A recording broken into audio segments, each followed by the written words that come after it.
interesting, I don't know what to call it. Okay.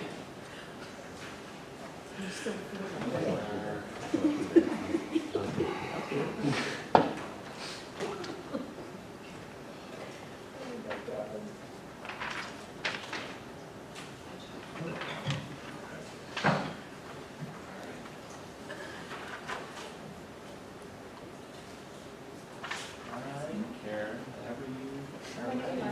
Okay. I just want to make sure. Yes, we are on this meeting, so I want to welcome everybody in attendance tonight, for all those watching at home, to the September 28, 2023 Town of Webster Board Workshop. We have a few agenda items tonight. But before we get going, I just wanted to say that the Webster community, a sad week for the Webster community. We lost Kathy Thomas, who was the town supervisor in the mid-90s to early 2000s, and also was the town clerk for about a dozen years prior to that. It's not often that somebody gives 25 years of service to one organization. So I just hope everybody, as her family goes through this, please keep her and the family in your prayers. And there will be more information, I think, coming about celebrations of her life and things of that nature. Well, the first item is a resolution. Actually, this is, I call this the John Cahill Bill. John, if you remember 3 years ago, you kind of spearheaded the lawn mowing bid process to see if we could save some money, and I think we saved some significant money back then. Sure did. Time flies. That was a 3-year contract. So we're back at it.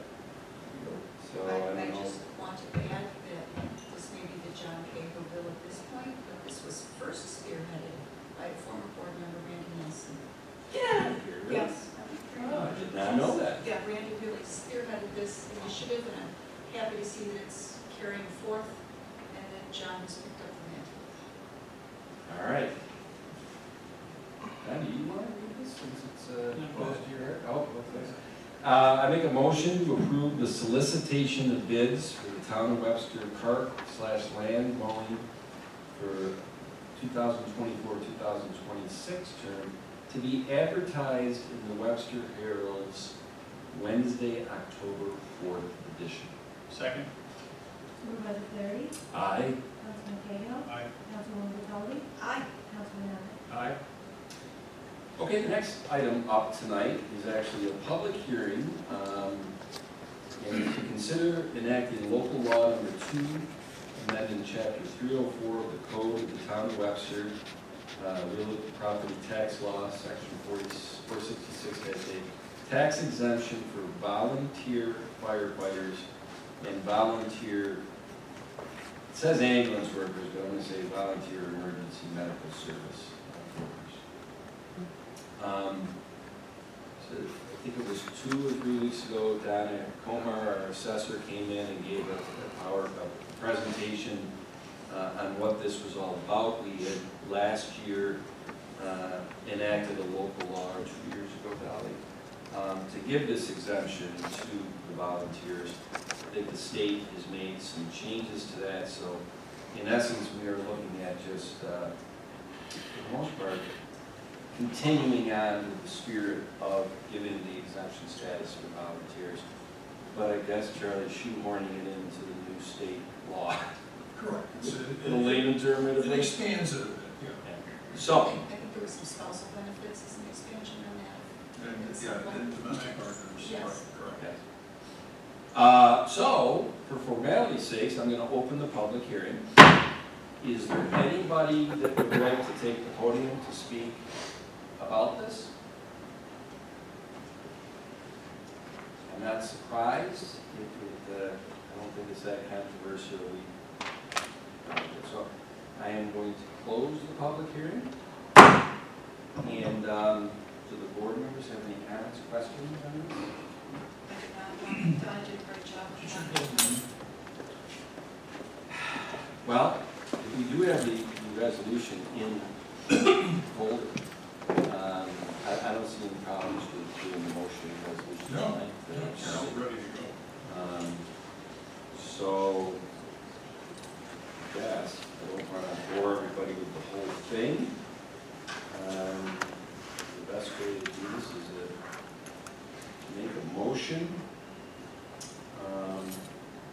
for enacting local law number 2, amending chapter 304 of the Code of the Town of Webster Taxation, Real Property Tax Law, section 466A, for tax exemption to volunteer firefighters and volunteer EMS workers. Second. Supervisor Flaherty, Aye. Councilwoman Capelli, Aye. Councilman Abbott, Aye. Councilman Cahill. Aye. And hopefully we can continue for the next 20 years to have people volunteer. It's a challenge. Now, typical town board workshop is presentations, so we have 2 of them tonight, and we're ahead of schedule. The first one is a presentation by Josh Artuso, the Director of Community Development, and Matt Chatfield, the Executive Director of the Webster Economic Development Alliance. And it's on the possible next steps on 600 Ridge Road, the old Webster furniture stripper. So I'm going to hand the baton to Josh. Thanks, Supervisor. So I'm just going to go over a brief history recent history of some milestone events pertaining to 600 Ridge Road, which is located at the northwest corner of Ridge and Gravel. So this property, the former Webster furniture stripper site, was abruptly closed in 2006 and essentially abandoned by its owner. So approximately between 2009 and 2020, this property was offered for sale at the tax foreclosure auction. There were no bidders, and the county opted not to take title to the property each year. So the property continually remains vacant and abandoned. So in an effort to try and address this long problem property, the town engaged with conversations with Monroe County and ultimately entered into an intermunicipal agreement that gave the town temporary control of the property for the purpose of environmental investigation. So the town back last fall did utilize the county's engineering firm, Day Engineering, to perform the environmental testing approximately from November to January. In April of this year, we held a public information meeting at Spry Middle School to report the results of that Phase 2 testing, the results of which were inconclusive and called for additional testing.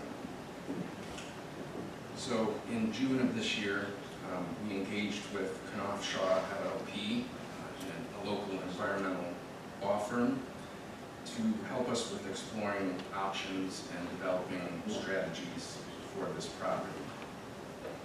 So over the past 2 months, we've been working with Knopf Shaw, as well as the EPA, the New York State Department of Environmental Conservation, as well as the Webster Economic Development Alliance, to develop potential acquisition strategies and investigate liabilities associated with the property.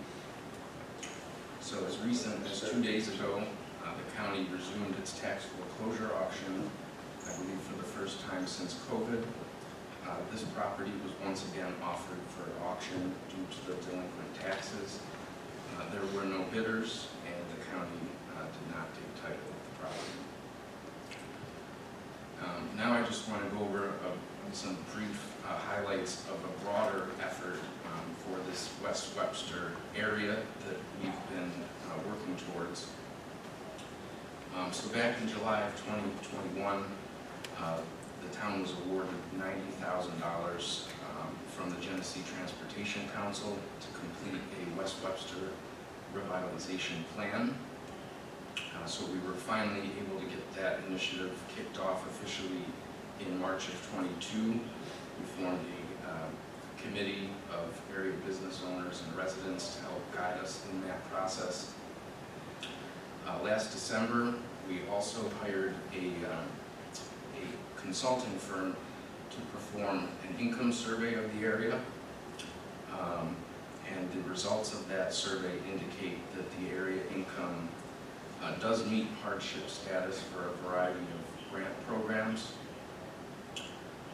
In January of this year, WEDA applied for approximately $1.8 million in the Restore New York grant program to assist with rehabilitation of certain vacant properties within the area.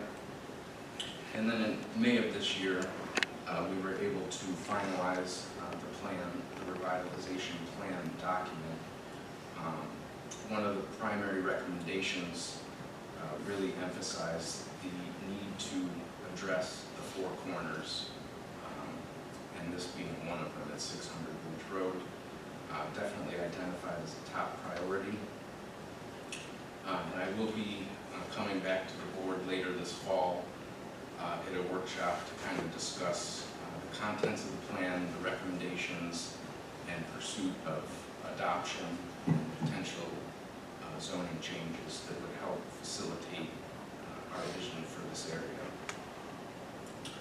So with that, I'm going to turn it over to Matt Chatfield, the Executive Director of the Webster Economic Development Alliance, and he's going to talk about some potential next steps and milestone dates. Sure, great, thank you.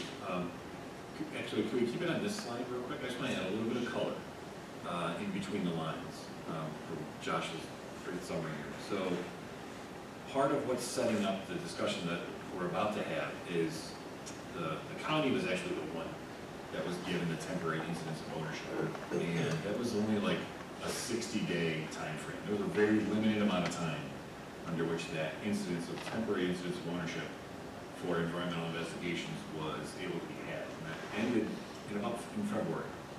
So ultimately, in order for although further testing was required, there was no time available to the town and the county to conduct further testing, nor was there really funds or access to the property. So there was it was really a multitude of issues that prevented further investigations, which is why we're going to talk a little bit about options for local control here moving forward. Next slide, please. Oh, perfect, great. So we've had numerous discussions, as in we've probably met nearly a dozen times between April and today, talking about what is the potential future path for 600 Ridge Road. Since the acquiring the services of Knopf Shaw, we've had several meetings to talk about how do we gain local control and what are the processes for that. In discussions with both Monroe County and DEC. And recently, we had also had a board meeting with my board of directors, which is 5 members, the supervisor of the town, the mayor of the village, the superintendent of the school district, president, CEO of the chamber, and the president of the BID. This is right, please. Yes.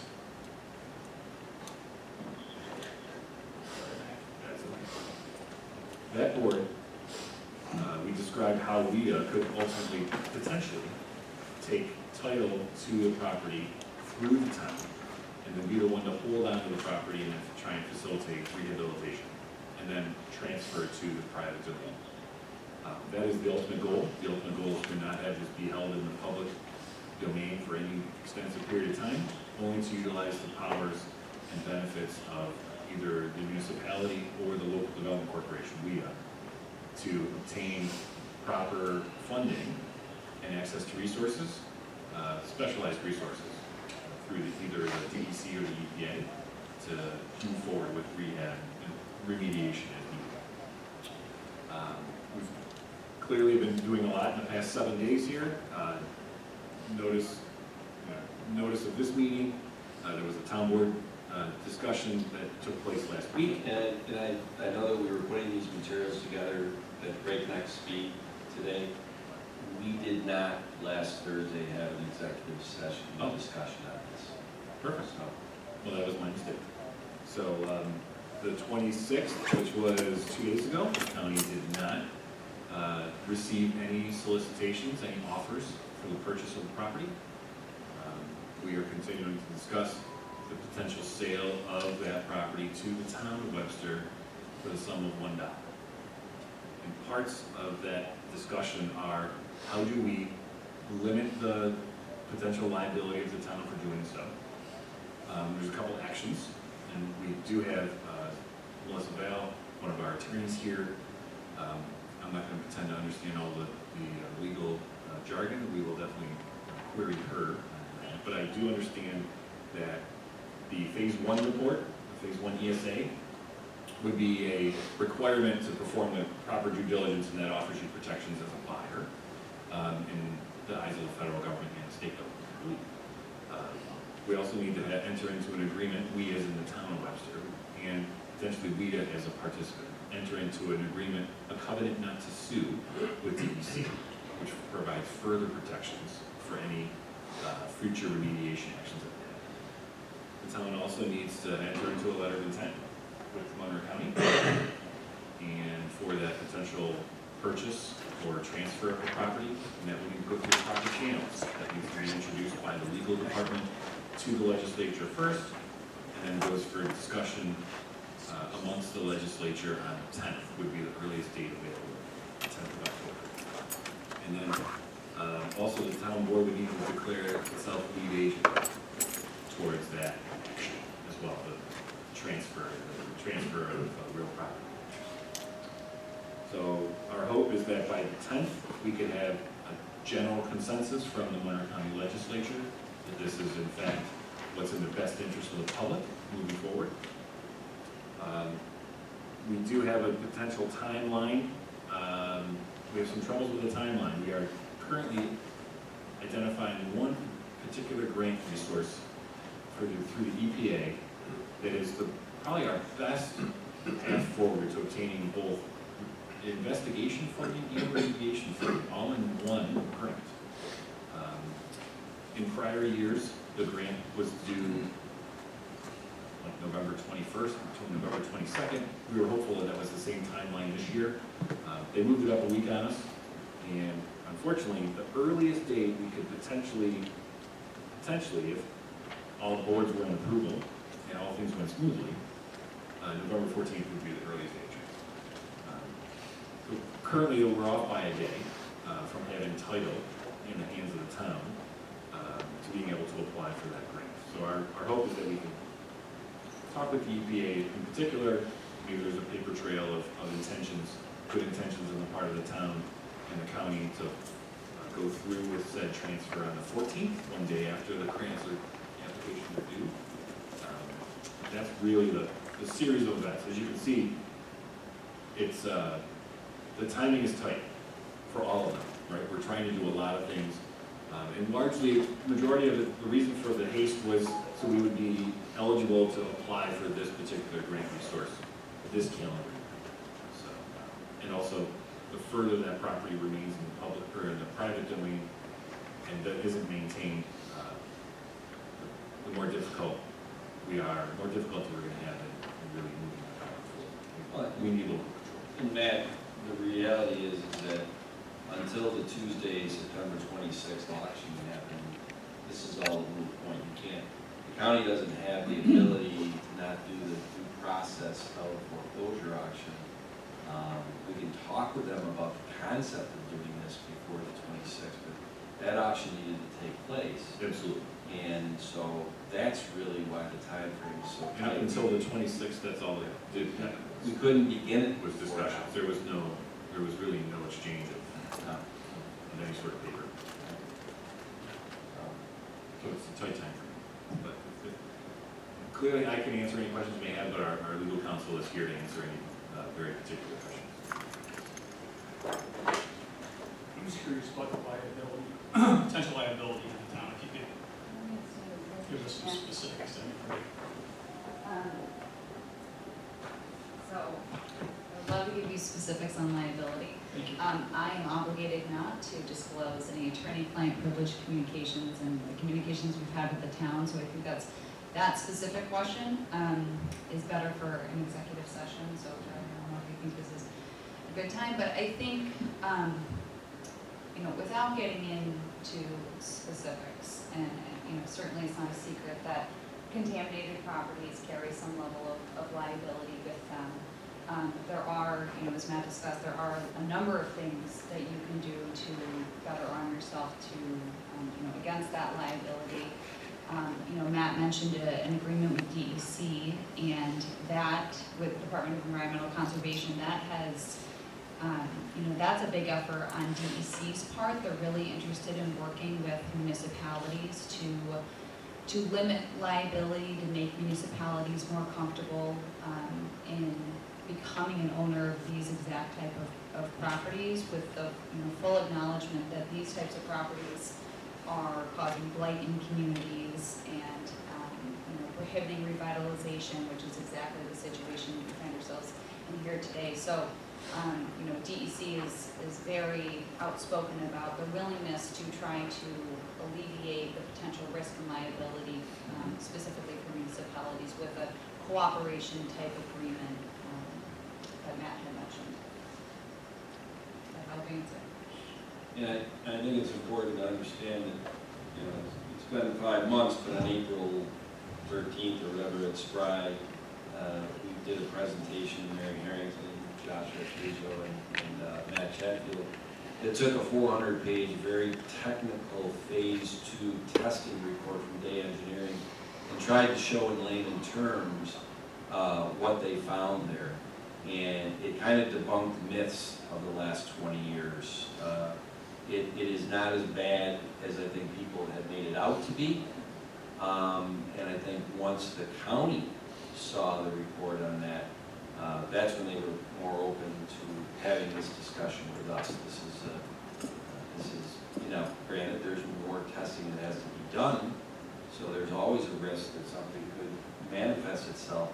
But based on being, you know, it's a 0.15 acre parcel, it's a postage stamp. Based on the boring holes going 6 inches, the boring holes going 20 feet, the water testing, there doesn't seem to be anything that is going to cause, you know, an unusual amount of remediation. We have to finish the testing. If we do this, there's always risk. The DEC agreement, I think, really would help go a long way, Charlie, in minimizing that risk.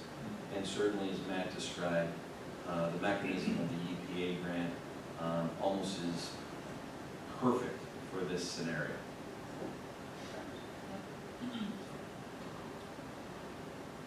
I will just say that this is certainly not the most contaminated property I've ever seen, No. not even close. And the next steps that were provided, I think, in the phase 2 that Dave had offered were, you know, pretty standard and nothing shocking. And I know, you know, when Matt said, you know, here's this tight timeline that you're sitting here, you know, really, next week, we would have to consider three resolutions to get the ball rolling on this. We're hoping to get Day Engineering's phase 1 quote as soon as possible to get it out to all the board members, so they have an idea of what type of dollars we would be talking about investing. We already, as you know, I think we did it with ARPA money, Paul, the $35,000 of the phase 2 testing in November of 22 and January 23. We're spent on that. The letter of intent for the transfer of the property from the county, that's somewhat of a sleeves from our vest. It's something that they need to go to their October 10th legislature meeting to see that the town board has said, yeah, we're interested in moving this process along. And then the declaring the town board as a lead agency on seeker. From what I understand, this isn't a 1 or 2. It's called a Unlisted. non-listed. What does that mean? A non-listed seeker? I've gotten too much. Short form environmental. Thank you, Bill. You You know, because you know what, I'm getting educated on 1 and 2, but now I heard this non-listed. Unlisted. Short form environmental. All right. All questions should go to Bill. Much longer. Interestingly enough, to that tight timeline, Tuesday, October 10th, I don't know, just because the conversations we've had with county key people, it's not the 29-person legislature. We will be talking to Legislator Hebert and Johns to advocate on this if we want to move forward.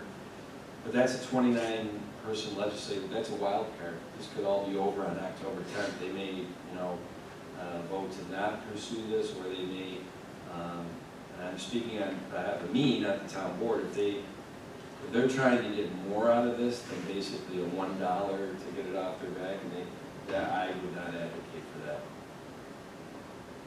And Tom, sorry, just to clarify that, so the October 10th, it's just being introduced to the county legislature, so then they'll have the committee meetings, and then the full legislature will take action on the November 14th. So really, it's not until November 14th that we know which way the county will sway on this.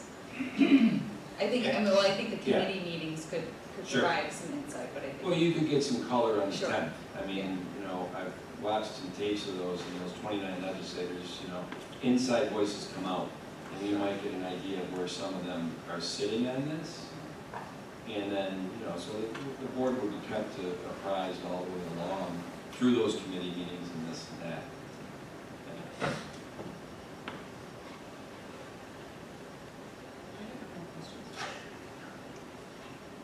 Bill? All righty. Thank you. And Melissa, thank you. Josh and Matt, thank you. It's funny, those 2 timelines, 2 pages, it doesn't seem to do justice for all the work that's been done in the last 3.5 years. Meetings, Zoom, this, that, crazy. I just wanted to, I have to. Please do, Jim. You said, you're right, there's been a lot of work, a lot in the last 3.5 years. A lot of people have been working very hard to do in-depth studies and reviews, and obviously we had a lot of professional assistance as well. In fact, this started a good 12 or 13 years ago. And if the county decides not to transfer it, it's going to be another 12 or 13 years, and that property's just going to sit there and do nothing. Because there's really not a lot that can be done with this property the way things are. It's not been sold to anybody who's developing it, who's intending to develop it. It's just been one roll over after another. So I think what the town's done is great for the town. It's great for the Webster and for the community in general. So I hope the county does the right thing. Right. Thanks, Sharon. Thank you, Matt, Josh, for all your work. Come a long way in just a couple of years, so you're making good progress. Okay, well, we are, I think, right on schedule, actually a couple minutes ahead. We only have one more item tonight. And it's a presentation or a town board discussion on short-term options. Okay, I don't know how that, I think this got messed up with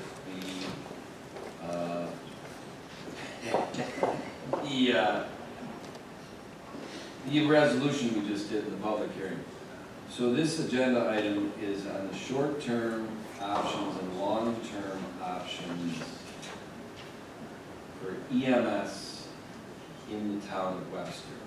The volunteer EMS personnel, that is more up in the public hearing section.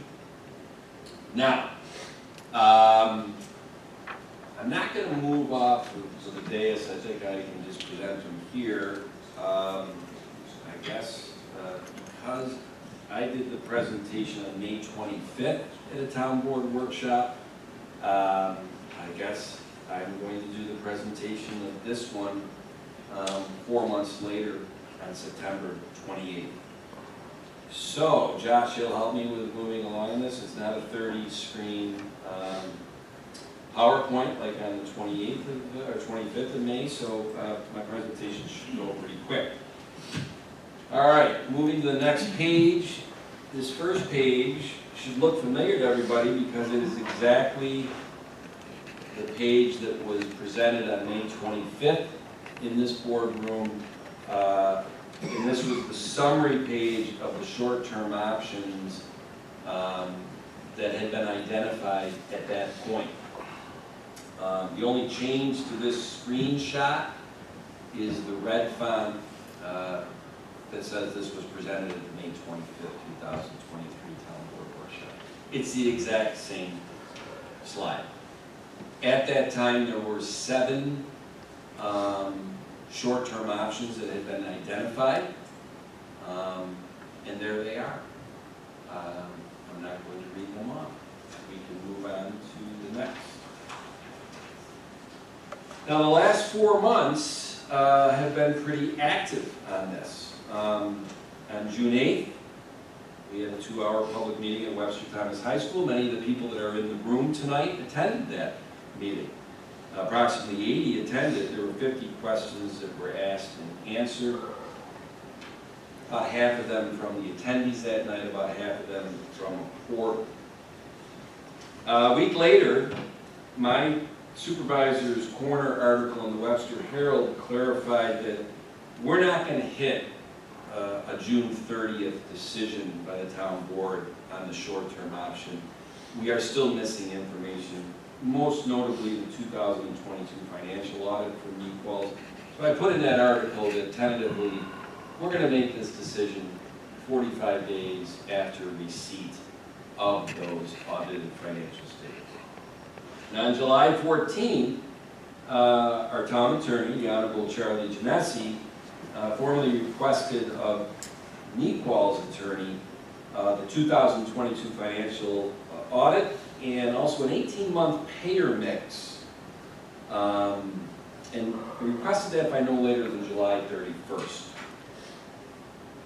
On July 31st, Nequal's leadership informed the town that they are in the process of changing their legal representation and that the 2022 audit would be forthcoming soon. On August 15th, the town received Nequal's 2022 financial audit. The payer mix from January 22 to June 23 was not provided at that time. I'm going to do some simple math for everybody.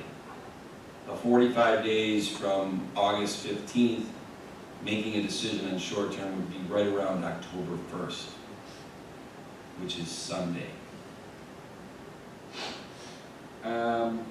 Now from September 1st to the present, some town representatives, including Paul Adams, Councilman Cahill, myself, Charlie Genesi, and Russ Ziskin, the CEO of a Syracuse-based EMS agency. We've been working with Nequals to determine the payer mix, and as we sit here tonight, some questions still are out there on that. And I know that John and Russ have been actively trying to get that. Go ahead. Just explain to me what the payer is. Well, I was going to get into that. Okay. Okay. Okay. But actually, for the people that are in this room, since most of them work for WEMS, they should understand unequivocally what payer mix means.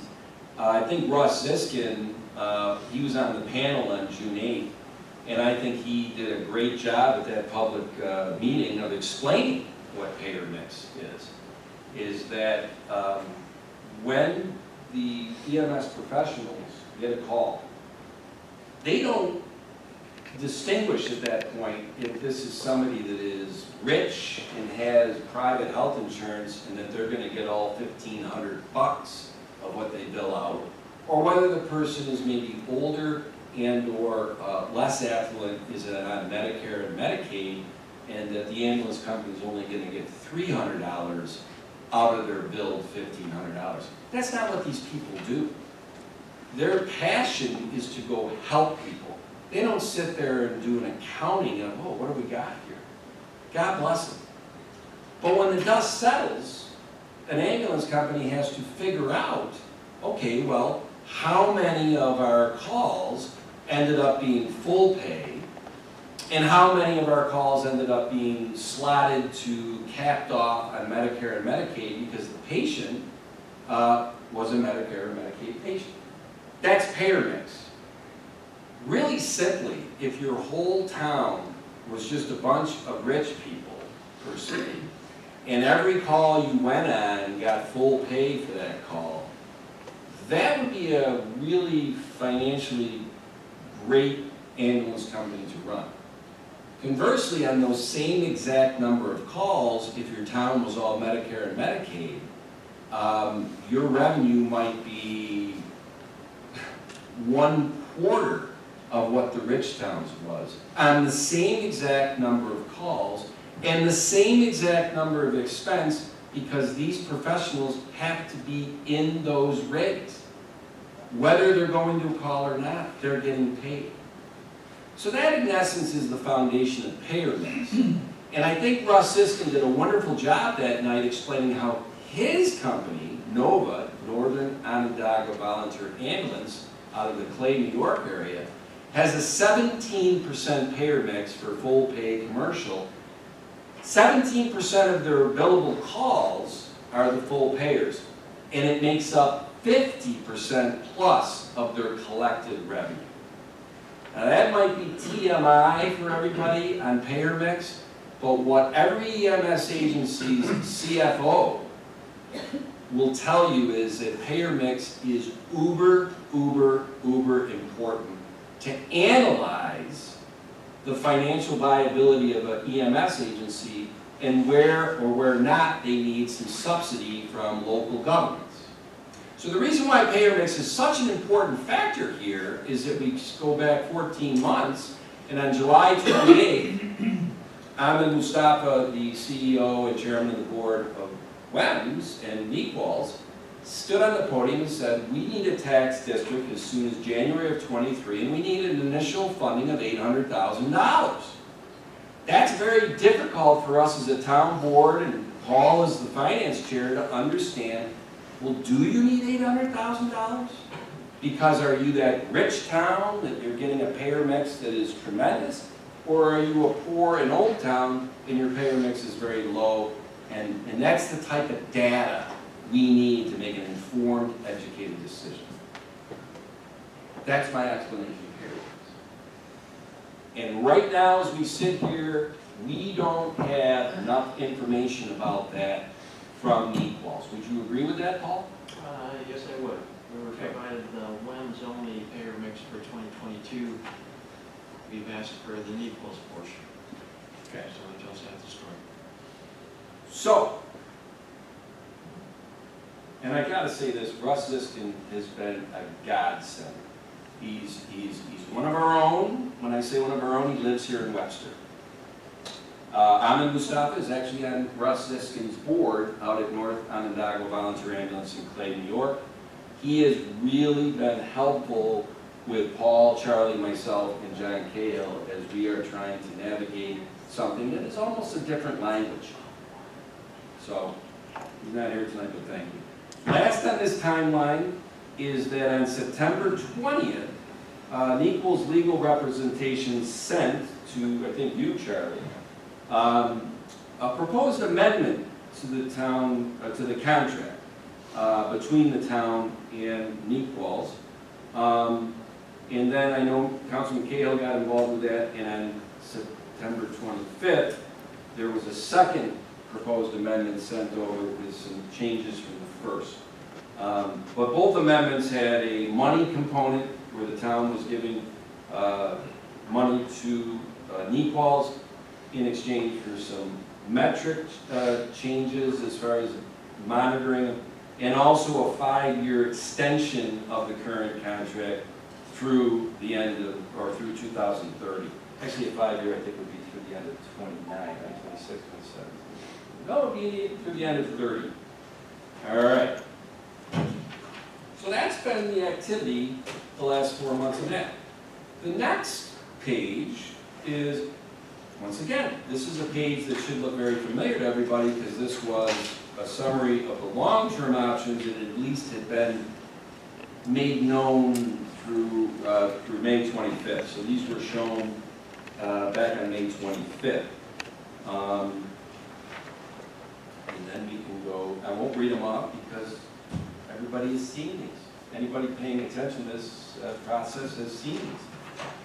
Next up is, this is an update on the long-term options.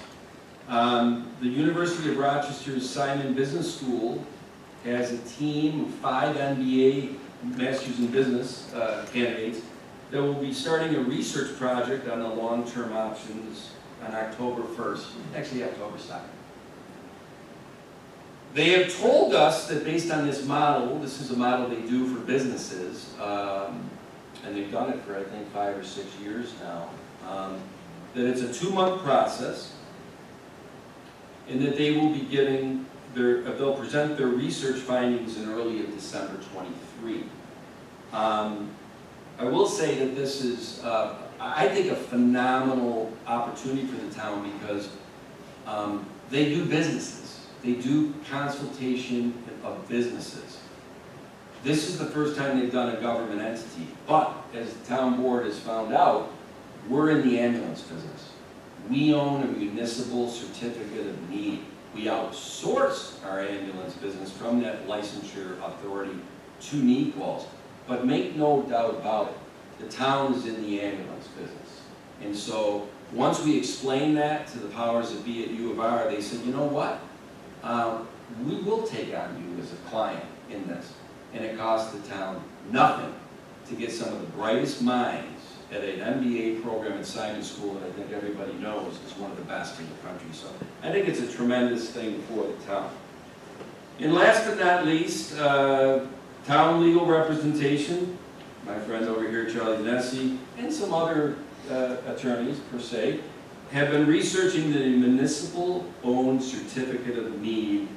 The town of Webster must determine if the risk versus the authority that con provides the town makes sense in 2024 and beyond. We're in the ambulance business.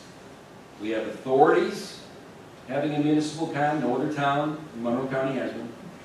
We have risk, we have liability. That cannot be outsourced. You can't abdicate liability by going out and outsourcing a service. Next. And I'll let everybody know, you should be happy, this is the last one. So, page. So the general updates. The short-term option decision, the factors still needing to be discerned that will delay the October 1st tentative deadline. The payer mix, I've already explained that. Until we can get a good handle on it, it's very difficult for the town board to make a short-term option decision. This due diligence process, I'm just going to say, has made the town board look at this from a standpoint that this may not just be a financial decision. Does this decision that we're about to make go beyond financial subsidy? Some of that I already just described. I think we found out in the last 14 months, something that we really didn't consider back in 2015 through 19 when we pursued a municipal certificate of need, that there's risk to it. The Penfield Volunteer Ambulance has developed a 90-day transition plan, and it's currently under review by the town board. I mention this because the screenshot of the 7 short-term options from 4 months ago, right on there, one of them was going to Penfield Volunteer Ambulance. So we continue to do our due diligence. We had them do that. The town board members are looking at that. 2 other things, the non-disclosure agreement that I think has been very much highlighted in the community, the NDA they call it, that was done in November 2022, is believed to be unenforceable by the Committee on Open Government based on the current contractual relationship. The town continues to honor the spirit of that NDA with NEQOLS, but due diligence information will be made public if NEQOLS factors into the short-term decision. And last but not least, the current 5-year contract, which is from January of 2021 through December of '25, on the town's outsourced CON authorities to Niquols covering the BLS and transport, has a 90-day termination clause by either party with no penalty. So that's our update at this point, and hopefully, since I did that presentation in 14 minutes, any Q&A can be answered by other people besides me. And as workshop rules of engagement are, that Q&A comes from the town board members and the town department heads, not a public meeting. Public, I shouldn't say public meeting. Public can come to these.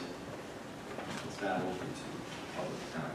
So you are MBA candidates, they're gonna be looking at, I believe, 2 municipalities that have their own ambulances within, correct? Macedon and Colony. Right. Colony's outside of Albany. I think everybody knows where Macedon is. Yeah.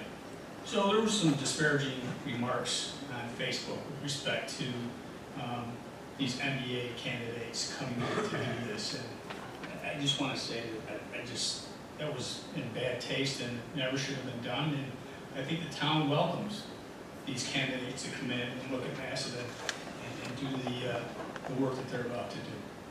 I think we could all agree that there's a lot of things on Facebook that are inappropriate and in poor taste. Well, there is, and there's been a lot of rumors and innuendos floating around, in particular by, several people that, think they're in the know, but they put some information out there that's not true. And, you have very dedicated people here, young people here today, that hear these rumors, and they see it on Facebook, yet they show enough class not to respond. And we appreciate your dedication to our community, and also having class not to respond back, which must be very, very difficult to do.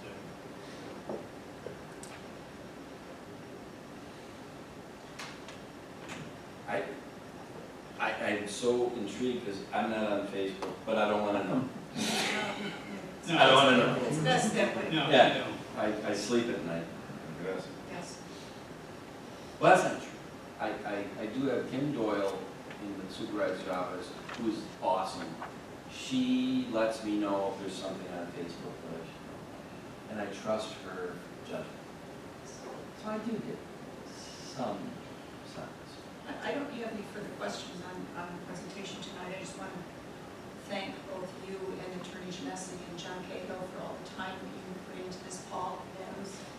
You've been an integral part in gathering all this information. I just want to thank everyone and those in the room who have tried to get us to this point. And there's still some work to do, but we've done quite a bit, and thank you for that. And to Tom's point with respect to Russ Siskin's assistance in this matter, I appreciate all his knowledge that he's brought in, and most importantly, his objectivity with respect to what we've been doing. He has many, many years in the business, and I think he's really helping move this moving this forward. And I think he's done it with a great amount of respect for all parties that are involved. I agree. I've been impressed by him. So If anybody gets to know Russ, he's a really funny guy, very successful. IT business or cybersecurity, or he's got one son that's out in California who's a rocket scientist. I don't know, but he said from day one, John, listen, I live here for 10 years. My only interest in that ambulance is I'm a little bit overweight, 58-year-old guy. Someday I'm going to have an ambulance called to my house, and I want to make sure that, Right. it's good. He is stuck to that. I mean, I think Yeah. that little anecdotal line, he's shown through none of this, and I know Paul and Charlie, you've been in meetings with him, very objective, fact-based. He's been great. And I think sure will continue to be invaluable in this process. Yeah, he will. Um, I spoke to him again today, and whenever I call, he'll either pick up the phone, or he'll call me right back, so he's, very helpful. Well, if there is no other questions or whatever, the 800-pound gorilla in the room or whatever, is, well, if you're not making the decision by October 1st, when are you? I don't know what to say about that. I don't want to kick this can down the road any more than it has to. I would say, Financial payments. But bottom line, you have to have that information. Otherwise, you're not gonna make it. That's a simple answer, but. Yep.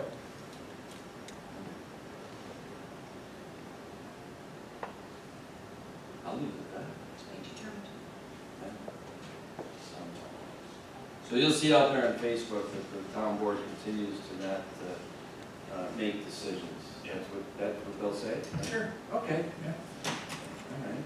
Well, with that, I think that concludes tonight's town board workshop. Thank you everybody for coming, and all who watched at home live or just watched the tape. Thanks.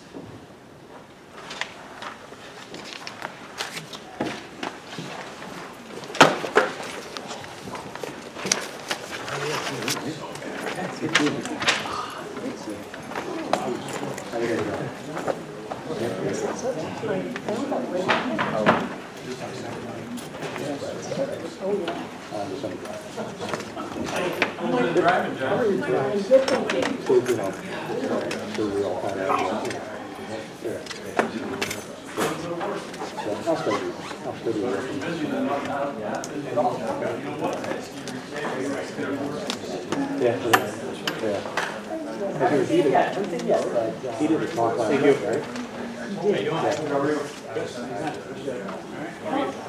What's your name?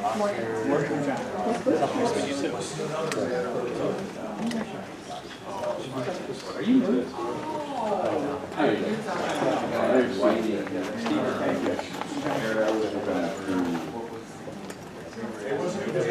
Way back when, for about 7 years. To bring it back.